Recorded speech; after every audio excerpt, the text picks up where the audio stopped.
सोचिए जरा, आप फोन खोलते हो और तुरंत एक नोटिफिकेशन आता है, flat 50% off, free delivery, cashback added to your wallet. क्या मजा आता है ना। हम सबको डिस्काउंट्स और फ्री डिलीवरी पसंद है। लेकिन एक सवाल, इतना सब फ्री देकर भी जेप्टो जैसे ऐप्स पैसा कैसे कमा रहे हैं? क्या जेप्टो प्रॉफिटेबल है?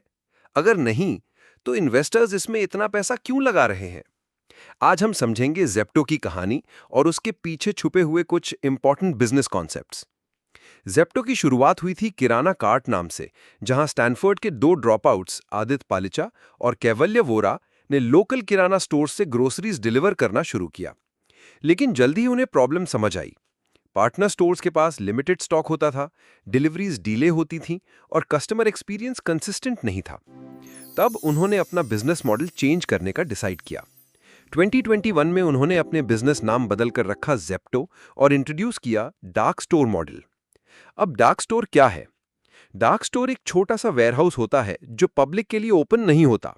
ये स्ट्रेटेजिक जगहों पर सिटी के अंदर बनाए जाते हैं, जहां से डिलीवरी बॉयज तुरंत सामान लेकर निकल सकते हैं। इस वजह से जेप्टो सिर्फ 10 मिनट्स में डिलीवरी पॉसिबल कर पाता है। ये मॉडल हिट हो गया, कस्टमर्स को स्पीड पसंद आई और इन्वेस्टर्स को ग्रोथ का पोटेंशियल। 2024 तक जेप्टो ने $1.95 बिलियन रेज किए और उसकी वैल्यूएशन हो गई $5 बिलियन। 700 से ज्यादा डार्क स्टोर्स ओपन किए गए और जेप्टो कैफे भी लॉन्च हुआ, जहां से कॉफी और स्नैक्स डिलीवर होते हैं। लेकिन सवाल यह है, इतना ग्रोथ और डिस्काउंट के बाद भी जेप्टो पैसा कैसे कमाएगा? इसका जवाब है तीन management concepts: unit economics, CAC versus LTV और इकोनॉमीज ऑफ डेंसिटी। सबसे पहले बात करते हैं यूनिट इकोनॉमिक्स की। यूनिट इकोनॉमिक्स का मतलब है एक सिंगल ऑर्डर पे प्रॉफिट या लॉस कैलकुलेट करना। मान लो एक ऑर्डर का वैल्यू है ₹200, grocery cost ₹150, delivery rider cost ₹40, discount ₹20, तो टोटल कॉस्ट बन गया ₹210। मतलब जेप्टो को ₹10 का नुकसान हुआ। ये देखकर लगता है कि जेप्टो लॉस में है, लेकिन बिजनेस सिर्फ एक ऑर्डर से डिसाइड नहीं होता। इन्वेस्टर्स फ्यूचर पोटेंशियल देखते हैं। दूसरा कॉन्सेप्ट है CAC वर्सेस LTV।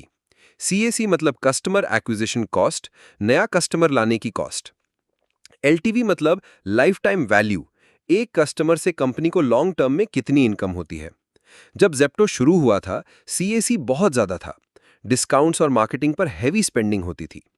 पहले ऑर्डर पर लॉस होता था, लेकिन अगर आपको सर्विस पसंद आई और आप हर हफ्ते मल्टीपल ऑर्डर्स करते हो, तो आपकी LTV बढ़ जाती है। जेप्टो अपना लॉस रिकवर कर लेता है और प्रॉफिट अर्न करने लगता है। इसी वजह से कंपनीज पहले दिन प्रॉफिट के पीछे नहीं भागती, बल्कि लॉयल कस्टमर्स बनाने के पीछे भागती हैं। तीसरा और सबसे इंपॉर्टेंट कॉन्सेप्ट है economies of density.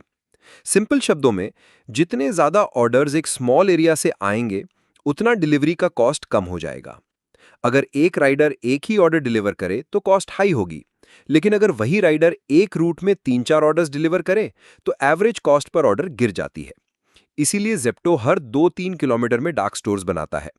Order volume बढ़ता है, कॉस्ट गिरता है और यूनिट इकोनॉमिक्स धीरे धीरे प्रॉफिट में शिफ्ट हो जाता है। तो क्या जेप्टो आज प्रॉफिटेबल है? शायद नहीं। लेकिन क्या जेप्टो अपना फाउंडेशन बना रहा है फ्यूचर प्रॉफिट के लिए? बिल्कुल हाँ। जेप्टो की कहानी हमें यह सिखाती है कि शॉर्ट टर्म लॉसेस हमेशा बुरी बात नहीं होते। अगर आप स्मार्ट मैनेजमेंट कॉन्सेप्ट अप्लाई करते हो, जैसे unit economics, CAC versus LTV और इकोनॉमीज ऑफ डेंसिटी, तो आप एक स्ट्रॉन्ग बिजनेस बना सकते हो। ये थी कहानी जेप्टो के बिजनेस मॉडल की।